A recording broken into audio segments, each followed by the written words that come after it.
Good morning to all. Today நாம் திரௌபதி அப்படின்ற ஒரு சூப்பரான போம் தான் பார்க்க போகிறோம். இதை யார் எழுதியிருக்காங்கன்னா பெங்காலி ரைட்டரான சுபாதா பட்டாச்சாரியா தான் ரைட் பண்ணியிருக்காங்க. அவங்க பெங்காலியில் தானே ரைட் பண்ணியிருப்பாங்க. அதை இங்கிலீஷில் டிரான்ஸ்லேட் பண்ணது யாருன்னா மரியன் மேடன். இந்த போமோட ப்ரொட்டகனிஸ்ட் யாருன்னா நம்ம திரௌபதி தான். மகாபாரத கதையை மையமாக வச்சு தான் இந்த போமை ரைட் பண்ணியிருக்காங்க. மகாபாரதத்தில் பாவப்பட்ட 2 கேரக்டர்ஸ் அப்படின்னா ஒன்று திரௌபதி, இன்னொன்று கர்ணர். போம் லைன்ஸ்குள்ளே போகிறதுக்கு முன்னாடி கொஞ்சம் பேக்ரவுண்டை தெரிஞ்சுக்கிட்டு வந்துடலாம். நம்ம திரௌபதியோட சுயம்பரம் அன்னைக்கு அர்ஜுனர் அங்கே நடந்த போட்டியில் வெற்றி பெற்று திரௌபதியையும் வின் பண்ணிடுறாரு. அவர் டைரெக்டாக அவங்க அம்மாட்ட கூட்டிகிட்டு போக அவங்க அம்மா கிட்ட அம்மா நான் பரிசு பெற்று வந்திருக்கேன்னு சொல்ல அவங்க அம்மா உடனே எது பெற்று வந்தாலும் 5 பேரும் பகிர்ந்து எடுத்துக்கோங்கன்னு சொல்ல அந்த வாக்கை மீற முடியாமல் 5 பேரும் திரௌபதியை மேரேஜ் பண்ணுறாங்க. இந்த 5 பேரையும் நம்ம பஞ்ச பாண்டவர்கள் அப்படின்னு சொல்லுவோம். இவங்களுக்கு அகைன்ஸ்டாக இருக்க டீமை கௌரவர்கள் அப்படின்னு சொல்லுவோம். ஒரு நாள் கௌரவர்கள் பாண்டவர்களை விருந்துக்கு கூப்பிடுறாங்க. பாண்டவர்கள் அப்புறம் திரௌபதி இவங்க எல்லாரும் விருந்துக்கு போகிறாங்க. அங்கே பார்த்தா பெட் கட்டி பகடை விளையாட்டு விளையாடுறாங்க. அந்த பகடை விளையாட்டில் பாண்டவர்கள் எல்லாத்தையும் தோற்று கடைசியில் திரௌபதியையும் வச்சு விளையாண்டு அவங்களையும் தோத்துடுறாங்க.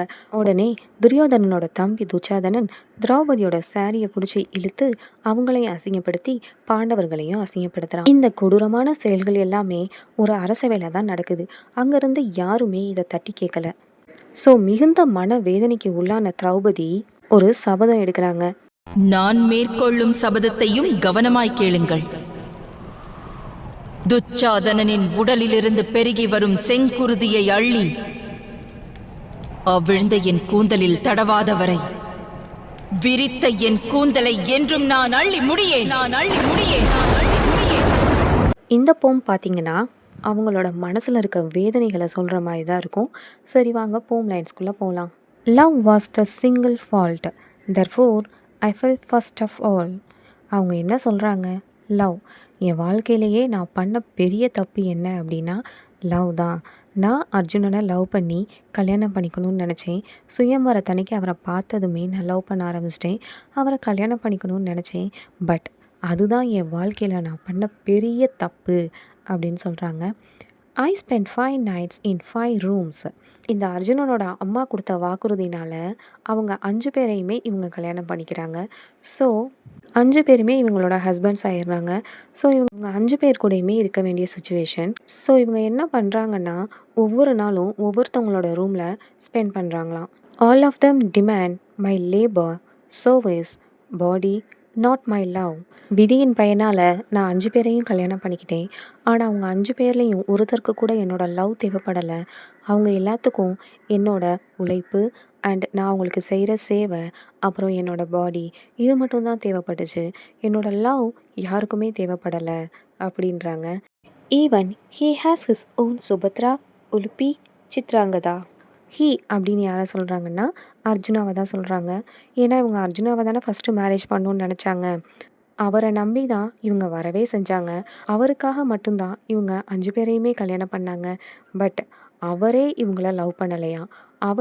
அவருக்கான அடுத்தடுத்த ஒய்ஃப்ஸை மேரேஜ் பண்ணிக்கிட்டு போயிட்டாராம். சுபத்ரா, உலுப்பி, சித்ராங்கதா இவங்க 3 பேரையுமே அவர் கல்யாணம் பண்ணியிருக்காரு திரௌபதிக்கு அடுத்து. இதில் சுபத்ரா யார் அப்படின்னா கிருஷ்ணரோட தங்கச்சி. உலுப்பி அப்படின்றது ஒரு சர்பன்ட் கிங்கோட பொண்ணு. சித்ராங்கதா அப்படின்றது ஒரு மணிப்பூர் கிங்கோட பொண்ணு. இந்த மாதிரி அவருக்கு தனித்தனியாக 3 ஒய்ஃப்ஸ் இருக்குது.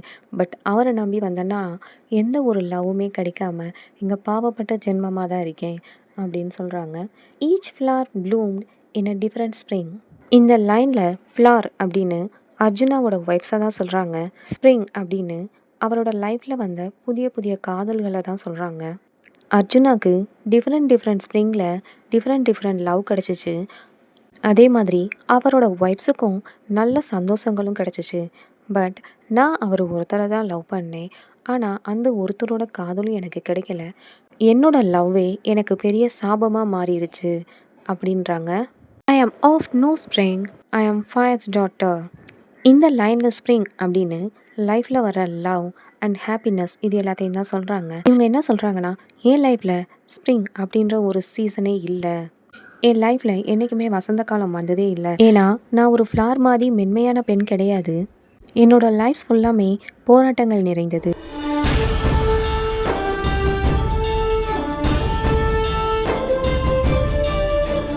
எம் ஃபயர்ஸ் டாட்டர், நான் நெருப்பிலிருந்து உதித்து வந்தவள் அப்படின்னு சொல்கிறாங்க. My unbound hair become a 1000 serpents, fill the air with poison. Unbound hair அப்படின்னா தலை பின்னாமல் விரிச்சு விட்டுருக்காங்கல்ல, அந்த ஹேரை தான் சொல்கிறாங்க. அவங்களோட அந்த அன்பவுண்ட் ஹேர் வந்து 1000 செர்பன்ஸுக்கு சமமாக, அவங்களோட அந்த விரிச்சு விட்டுருக்க அந்த ஹேர் 1000 செர்பன்ஸாக மாறி அங்கே இருக்க காற்றுல பாய்சனை பரப்பு தான். ஏன்னா அவங்க அந்த அளவுக்கு கோபமாக இருக்காங்க. In my eyes desolate heat forest, fires burn, 100 saplings fall to ashes. அவங்களோட அந்த விரிச்சு விட்டுருக்க அந்த ஹேர் 1000 செர்பன்ஸாக மாறி அங்கே இருக்க காற்றுல பாய்சனை பரப்பு தான். ஏன்னா அவங்க அந்த அளவுக்கு கோபமாக இருக்காங்க.